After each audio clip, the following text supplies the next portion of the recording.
South के किसी CBI unit से कराई जाए, वहां हो और अच्छे जिसका ईमानदारी में तमतमा रहा हो, दबदबा रहा हो, ईमानदारी में, ऑनेस्टी में दबदबा रहा हो, क्योंकि मामला यहां 1-2 करोड़ का नहीं है। एक केस में समझिए आप, एक केस में क्या 50 करोड़ की रिश्वत ली जा सकती है? जाति के नाम पर 50 करोड़ की जो वसूली हो रही थी रिश्वत की, उसको नहीं छोड़ा जा सकता। एडीजीपी की धर्मपत्नी जो कि आईएएस हैं, उन्हें भी कहना चाहिए मेरे पति पर आरोप झूठे हैं तो वो भी खुलासा हो और वो भी मांग करें सीबीआई जांच हो। एएसआई संदीप लाठर के परिवार वाले कहें कि सीबीआई जांच होनी चाहिए। क्या पुलिस इतनी भ्रष्ट हो गई है कि 50-50 करोड़ की रिश्वत ली जा रही है? वो कैसे ट्रांजैक्शन हो रही, वो कहां से आ रही, डिलीवरी कहां हो रही, वो पैसे का उपयोग कहां हो रहा? जनता में भय कैसे हटेगा जब पुलिस गैंगस्टर के अगेंस्ट होगी?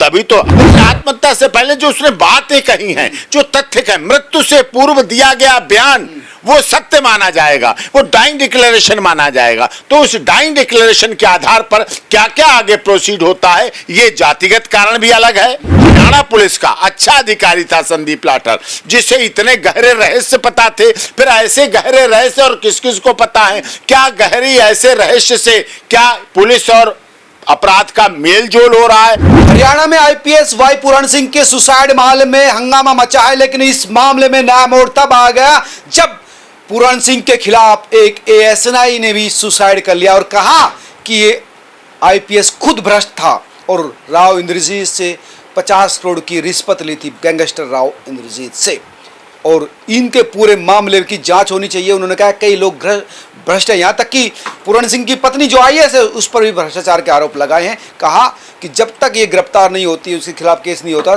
तब तक उसके परिवार वाले उसका अंतिम संस्कार भी नहीं करेंगे। मामला पेचीदा हो गया। जाति की राजनीति अब उलटती जाती दिखती है, क्योंकि दलित राजनीति जो है की जा रही थी वाई पूरण सिंह के सुसाइड मामले पर। अब इस मामले पर क्या होगा, क्या है, तमाम चीज़ों पर बात करने के लिए हैं सुप्रीम कोर्ट के senior advocate doctor AP Singh. Doctor साहब, ये जो मामला है जी, आईपीएस ने सुसाइड किया, हंगामा मचा, अब एएसआई ने सुसाइड कर लिया, बोला ये तो जो है खुद जी भ्रष्टाचारी था और भ्रष्टाचार की वजह से इसने सुसाइड किया। देखिए, ये डायरेक्ट बहुत ही गंभीर आरोप हैं, क्योंकि राज्य सरकार से भी जुड़ा मामला है। एडीजीपी एक बहुत रिस्पॉन्सिबल अधिकारी होते हैं, आईपीएस अधिकारी होते हैं पुलिस के, और बहुत जिम्मेदार होते हैं।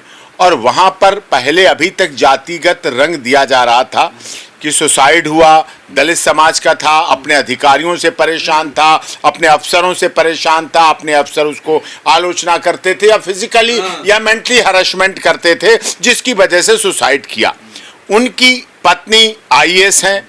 जब ये घटना हुई, घटना कहिए, दुर्घटना कहिए, कुछ भी कहिए, क्योंकि बड़ी जिम्मेदार पद पर बैठा हुआ व्यक्ति, कई चीज़ें उसके मन में थीं, कई चीज़ें ऐसे अधिकारियों के दिल में होती हैं, कई चीज़ें ऐसे अधिकारियों की कलम में होती हैं, कई चीज़ें ऐसे अधिकारियों के ऑर्डर होने में होती हैं, तो मामला बड़ा होता है। राज्य सरकार, हरियाणा भी कोई बहुत बड़ा राज्य नहीं है, छोटा राज्य है, लेकिन बहुत गंभीर चीज़ों के लिए राज्य है। अगर खेलों के लिए मुख्य है तो गैंगस्टर के लिए भी मुख्य रूप से है, कई बार पहलवानी के इस तरह के आरोप में, और राजनीतिक रूप से भी बहुत असमंजस वाला राज्य है। तो ऐसे में ऐसे एडीजीपी जो पूरण जी ने भाई पूरण सिंह ने आत्महत्या की, वो और उनकी पत्नी आईएएस वो अड़ी हुई थी कि जब तक वो नहीं हो जाता, कहना था कि तब तक हम अंतिम संस्कार नहीं करेंगे, पोस्टमार्टम नहीं होगा, तब तक पोस्टमार्टम नहीं हुआ, अंतिम संस्कार नहीं हुआ, जब तक ऐसे सारे अधिकारी गिरफ्तार। उनकी नाराजगी ठीक थी अपने पति के लिए। छोड़ दीजिए आईपीएस, छोड़ दीजिए आईएएस, एक पत्नी अपने पति के लिए न्याय की गुहार लगा रही थी, और ऐसे न्याय की गुहार जो कि खुद भी ऐसे उच्च पद पर है और विदेश में ऑफिशियल ड्यूटी पर वहां के तत्काल वर्तमान मुख्यमंत्री के साथ थी, नायब सैनी साहब के साथ वहां थी, तो काफी जिम्मेदारी भरा पद था, काफी जिम्मेदार अधिकारी हैं आईएएस की हरियाणा की। तो उनकी मांग भी सही थी, जातिगत मांग भी ठीक उठ रही थी। क्या जातिगत कारणों से उन्होंने आत्महत्या की? क्या अफसरों ने उन्हें दबाव दिया, तंग दिया, परेशान किया? क्या क्या हुआ? ये सब कारण इंपॉर्टेंट थे, लेकिन अब कहानी दूसरी तरफ आ गई। जबकि एक मृत्यु हुई, आत्महत्या में भी मौत होती है। और दूसरी तरफ एएसआई संदीप लाठर द्वारा वीडियोग्राफी करके अपनी वीडियो बना के आत्महत्या कर की, और उस आत्महत्या में वो चीजें खोल दी गई जो हरियाणा सरकार पर भी प्रश्न लगा रहे हैं, आईएएस लॉबी पर भी प्रश्न लगा रहे हैं, पुलिस प्रशासन पर भी प्रश्न लगा रहे हैं, एडीजीपी पे भी प्रश्न लगा रहे हैं। और भ्रष्टाचार की पराकाष्ठा, जिसे 50 करोड़ की रिश्वत कहेंगे, 50 करोड़ की रिश्वत, क्या वर्तमान समय में देश में भ्रष्टाचार इतना जड़ों में पहुंच गया है? क्या पुलिस इतनी भ्रष्ट हो गई है कि 50-50 करोड़ की रिश्वत ली जा रही है? वो कैसे ट्रांजैक्शन हो रही, वो कहां से आ रही, डिलीवरी कहां हो रही, वो पैसे का उपयोग कहां हो रहा? क्या एक केस में नाम निकालने के लिए, एक केस से हटाने के लिए 50 करोड़ रुपए की रिश्वत ली जा सकती है? क्या ऐसे गैंगस्टर भी हरियाणा में, जैसा कहा गया राव इंद्रजीत का नाम आया, उनका गैंगस्टर का नाम आया, हिमांशु का नाम आया, उनके लिए काम करते? ये भाऊ गैंग का है ना, ये राव इंद्रजीत हिमांशु भाऊ गैंग के लिए। एलविस का हो या फजलपुरिया का, इस मामले में आया, उस मामले में भी नाम आया, गोली प्रकरण में भी नाम आया। वो मैं उस पर एक बात तो ये साफ विषय है, ये हो गया कि पुलिस और गैंगस्टर कहीं ना कहीं कांटेक्ट में तो जरूर है। हाँ, ये जो कनेक्शन दिखाया जा रहा है, क्योंकि भय भूख भ्रष्टाचार हटाना है, तो जनता में भय कैसे हटेगा जब पुलिस गैंगस्टर के अगेंस्ट होगी? तभी तो। अगर दोनों का कॉम्बिनेशन है, दोनों का अलायंस है, दोनों का गठबंधन है, तो फिर गलत है, प्रदेश के लिए गलत है। और हरियाणा जैसे प्रफुल्लित राज्य, जो नायब सैनी जैसा मुख्यमंत्री, जो अपने मुख्यमंत्री के काल में रात दिन काम करता है, डबल इंजन की सरकार का मुख्य रूप से काम करता है, तो ऐसे मुख्यमंत्री के राज्य में अगर ऐसे आरोप लगे तो फिर बहुत दुखद है, बहुत गलत है। लेकिन लाठर कह रहा है कि मैं अपनी आहुति दे रहा हूं, भगत सिंह ने जान दी थी, मैं भी जान दे रहा हूं, लेकिन सच्चाई सामने आनी चाहिए। उन्होंने कहा कि एडीजीपी भ्रष्ट था, उनकी पत्नी की भी जांच होनी चाहिए, और उनका परिवार कह रहे हैं कि अब गिरफ्तार भी होनी चाहिए, उस पर केस नहीं। इस आधार पे देखिए, मृत्यु तो बराबर हो गई, इधर भी मृत्यु हो गई, उधर भी मृत्यु हो गई। इनकी शिकायत औरों से थी, लेकिन उस सच्चाई को लाने के लिए संदीप लाठर ने भी आत्महत्या का रास्ता, लेकिन आत्महत्या से पहले जो उसने बातें कही हैं, जो तथ्य है, मृत्यु से पूर्व दिया गया बयान, वो सत्य माना जाएगा, वो डाइंग डिक्लेरेशन माना जाएगा। तो उस डाइंग डिक्लेरेशन के आधार पर क्या क्या आगे प्रोसीड होता है, ये जातिगत कारण भी अलग है, आधिकारिक कारण अब अलग है, आईएएस एसोसिएशन क्या कहती है, आईपीएस एसोसिएशन क्या कहती है, और एएसआई भी, हरियाणा पुलिस का अच्छा अधिकारी था संदीप लाठर, जिसे इतने गहरे रहस्य पता थे। फिर ऐसे गहरे रहस्य और किस किस को पता है, क्या गहरी ऐसे रहस्य से क्या पुलिस और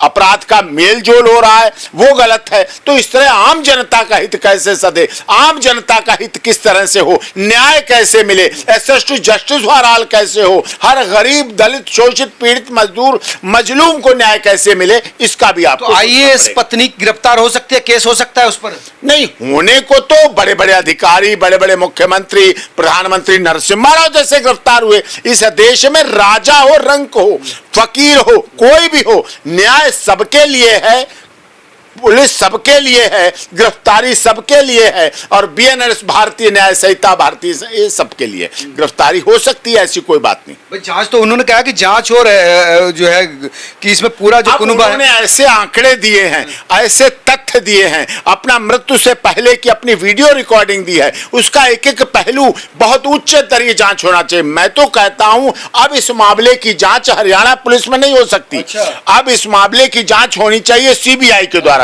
और सीबीआई भी बिल्कुल अलग तरह की, जो हरियाणा कैडर का भी ना कोई हो, हरियाणा कैडर का ना कोई हो, दूसरे कैडर के सीबीआई जो हमारी सबसे अच्छी इन्वेस्टिगेशन एजेंसी है, उसके द्वारा जांच हो। मामला आईएएस के बीच है, मामला आईपीएस के बीच है, मामला हरियाणा पुलिस के एसआई की मौत का है, मामला एडीजीपी की आत्महत्या का है, उसके आरोप भी आईएएस पे लगे हैं, मामला राजनीति से भी संबंधित है, मामला सरकार से भी जुड़ा है, मामला क्राइम से भी जुड़ा है, मामला अपराध से भी जुड़ा है, मामला 50 करोड़ की रिश्वत से भी जुड़ा है। तो इस सब का ओवरऑल सीबीआई ही समझ। हरियाणा के जो केस की जांच साउथ की किसी सीबीआई यूनिट से करवानी चाहिए, साउथ के किसी सीबीआई यूनिट से कराई जाए, वहां हो, और अच्छे जिसका ईमानदारी में तमतमा रहा हो, दबदबा रहा हो ईमानदारी में, ऑनेस्टी में दबदबा रहा हो, क्योंकि मामला यहाँ 1-2 करोड़ का नहीं है। एक केस में समझिए आप, एक केस में क्या 50 करोड़ की रिश्वत ली जा सकती है,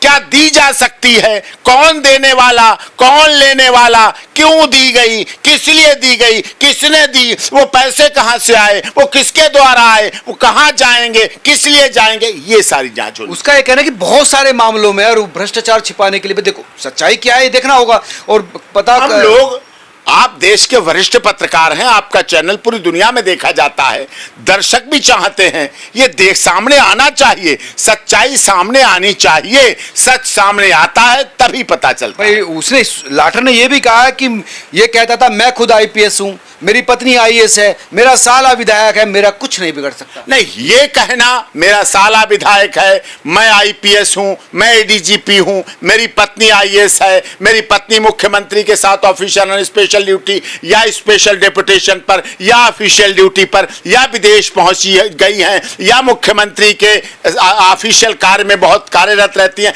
ये सब कुछ देश के लोकतंत्र के लिए ठीक नहीं है, संविधान के लिए सही नहीं है, कानून के लिए सही नहीं है, न्याय के लिए सही नहीं है। देश के जो जनता, जो आम जनता, जो हरियाणा का आम नागरिक है, जो किसान है, जिसने खेती से सोना उपजाने का काम किया है, जिसने मिट्टी को सोना बनाने का काम किया है, उन पहलवानों का क्या जो कई बार झूठे केस लगा दिए जाते हैं, उन पहलवानों ने जो दुनिया भर में मेडल लाए, देश को दुनिया का सरताज बनाया, उन पहलवानों पर झूठे केस वकील साहब एक 50 करोड़ लेकर अगर केस निकाले जाएंगे, 50 करोड़ लेकर नाम निकाला जाएगा, 50 करोड़ लेकर नाम डाला जाएगा, तो वो भी न्याय हित में नहीं। वकील साहब आईपीएस सुसाइड करता है, एएसआई सुसाइड करता है, दोनों अपने अपने को कहते हैं कि मैं ज्यादा ईमानदार हूं, वो बेईमान है। अब समझ में नहीं आ रहा कि हो क्या रहा है। मैं कहता हूं सारे ईमानदार हैं, मैं कहता हूं, लेकिन जो बातें बोली गई, जो बोली एडीजीपी ने बोली हैं, जो भाई पूरन कुमार जी ने बोली हैं, वो भी देखनी है, जो एसआई संदीप लाठर ने बोली हैं वो भी देखनी है, भ्रष्टाचार को भी देखना है, आधिकारिक दबाव भी देखना है, शारीरिक दबाव भी देखना है, जो सत्ता का दबाव वो भी देखना है, राजनीति शुरू कर राहुल गांधी चले गए वहां पर, दबाव देखना है। अब राजनीति, जाति की राजनीति शुरू हो गई। देखिए, जाति वाला ये मामला नहीं है, इसमें अब संदीप लाठर के लोग लाठर वाले आ जाएंगे, इनके लोग दलित समाज के आ जाएंगे, फिर भाग देश में बट जाएगा। जाति के नाम पर भ्रष्टाचार को नहीं खत्म किया जा सकता, जाति के नाम पर 50 करोड़ की जो वसूली हो रही थी रिश्वत की, उसको नहीं छोड़ा जा सकता है, वो बड़ी चीज है। अब इस मामले में सीबीआई जांच हो या फिर हाई कोर्ट के, सुप्रीम कोर्ट के किसी जज के, हाई कोर्ट क्या, रिटायर्ड या सुप्रीम कोर्ट, मैं तो कहता हूं हाई कोर्ट से भी अधिक सुप्रीम कोर्ट के रिटायर्ड जस्टिस की निगरानी में कमेटी बने, समिति बने, और उसमें आईएएस भी हो, आईपीएस भी हो, सीबीआई के अधिकारी हो, वो सारे लोग। चंद्रचूड़ जी जो है बड़े अच्छे जो है सुप्रीम कोर्ट के चीफ जस्टिस, मुझे लगता है कि अगर वो इसका गाइडेंस नहीं, ऐसे गाइडेंस मांगने से नहीं मिलेगी, वो ऑनरेबल सुप्रीम कोर्ट समझे या ऑनरेबल हाई कोर्ट समझे। और ये है, ये मानवाधिकारों का भी हनन मामला जाता है, नेशनल ह्यूमन राइट कमीशन का भी। हमने एक एडीजीपी को खोया है, हमने एक एसआई संदीप लाठर को खोया है, किस लिए? भ्रष्टाचार दिए उन्होंने, भ्रष्टाचार की बलि चढ़ गए ये लोग। भ्रष्टाचार के अगर बलि चढ़े हैं तो इस भ्रष्टाचार का समापन होना चाहिए। और मैं कहता हूं एडीजीपी की धर्म पत्नी जो कि आईएएस हैं, उन्हें भी कहना चाहिए मेरे पति पर आरोप झूठे हैं तो वो भी खुलासा हो और वो भी मांग करें सीबीआई जांच हो। एएसआई संदीप लाठर के परिवार वाले कहें कि सीबीआई जांच होनी चाहिए, जांच में सहयोग करें, और जिस जांच में सहयोग करें, दूध का दूध पानी का पानी। धन्यवाद वकील साहब। ये थे डॉक्टर एपी सिंह, जिनका कहना था कि इस पूरे मामले में अब सच्चाई सामने आनी चाहिए, क्योंकि दोनों तरफ से जाने गई हैं और जान से कीमती इस दुनिया में कुछ भी नहीं होता। जब तक सच्चाई सामने नहीं आएगा, हरियाणा नहीं पूरा देश के मन में ये बेचैनी रहेगी कि आखिर चल क्या रहा है, ये हो क्या रहा है। ये जब तक सच्चाई सामने नहीं आएगी तब तक लोगों के इन सवालों का जवाब भी कोई नहीं दे सकता। आप तमाम लोग क्या सोचते हैं, क्या हो सकता है, लिख कर जरूर बताएं। नमस्कार।